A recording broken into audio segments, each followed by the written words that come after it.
Boys, what's going on? Today, I got an absolute banger for you. Today, I am going to start day one of the Man Skills series. Now, today, we're talking specifically about oil changes. I recorded an oil change that I did in the past, and I'm going to break down to you exactly how to do it. This is something every capable, able-bodied man should be able to know how to do. Now, I have a 2007 Silverado. Not every car is the same. You know, the filter may be in a different spot, but that's why you got to look at your manual. But the same principles apply. You have to drain the oil, change the filter, replace the drain, fill it back up, check it. That's the principles, but I'm going to show you exactly how to do that. Now, another side note is specific filter and oil for your car needs to be checked from your manual or from a reputable source online or in a store somewhere. You need to figure out what your vehicle needs. Do not use what I use because it may be different depending on what you decide to drive. But on that note, let's get into the oil change. Okay, you are going to want to locate your oil drain bolt and your oil filter. They're usually going to be toward the front of the vehicle, but check your manual because it may depend. Next, what you want to do is get the right size socket. For this truck, it is a 13 millimeter, and you want to attempt to remove your oil drain bolt. Now, as you can see me here doing, I am hitting the end of the wrench because this bolt is on very tight. You do not want it this tight. You just tighten it a little bit, just snug it. The last guy, which was me, must have tightened it a little bit too much, and there's not a lot of room down here. And after you've successfully smashed your hand and dropped your wrench in the oil fill pan, you have to pick it back up and you got to try again.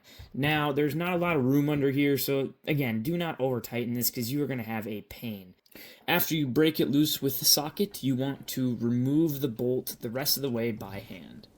Now make sure you have your oil pan ready and you catch the bolt, don't drop it. As you can see here, the oil comes shooting out, so make sure your oil pan is in the right spot. You do not want to get this all over the floor of your dad's garage.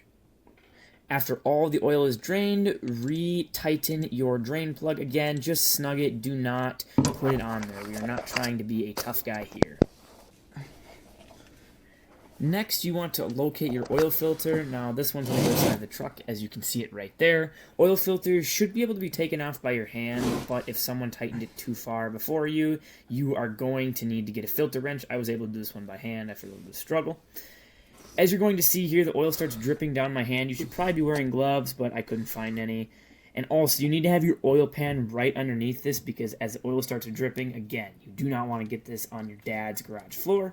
Once you remove the pan, just drop it in the oil catch pan and make sure not to damage the little core. It's like a little piece, kind of looks like a pineapple core that comes out and holds the filter on. That can be really bad. If you damage that when you take it off, it just sits right in the middle of the filter. As you can see, I remove the filter and just drop it there and get your new one ready. Check your manual for the right type of filter. I always keep the old box in the truck until I'm ready for the new one. These are different brands, but the same specs. Next, you just want to make sure you have the right filter. Make sure they look the same. And what you're going to see me do here, you just check, inspect it, make sure it's all right. Different brand. What you're going to want to do is make sure you have the right oil as well. Check your owner's manual. It's going to depend on your vehicle. What you want to do is get some oil on your finger and pre-lube the ring, as I'm doing here. I don't have any oil, but that's what you want to do in that motion. Then successfully reinsert your new filter, get your oil pan out of the way, make sure to just properly your oil and your filter. Next thing you're going to need to do is pop your hood because we're filling that oil back up. Check your oil cap for the right type of oil. Okay, next you need to fill your oil. Check your owner's manual for the right amount and right type. This is a 5.3 engine. It requires 6 quarts. Do not overfill it or underfill it. That's how engines explode. Check your dipstick to make sure your oil is at the right level. Next, once your vehicle is at the proper fill level, start it up and make sure you have oil pressure as you see I do here. You will not have oil pressure for the first couple seconds, up to 10 seconds, because your truck is filling the oil filter up.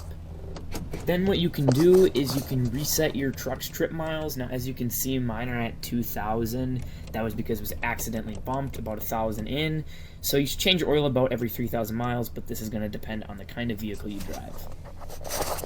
All right, so there you go. That is everything. You just watched me do an oil change. Now you should have the skills in your toolbox to be able to perform an oil change for yourself.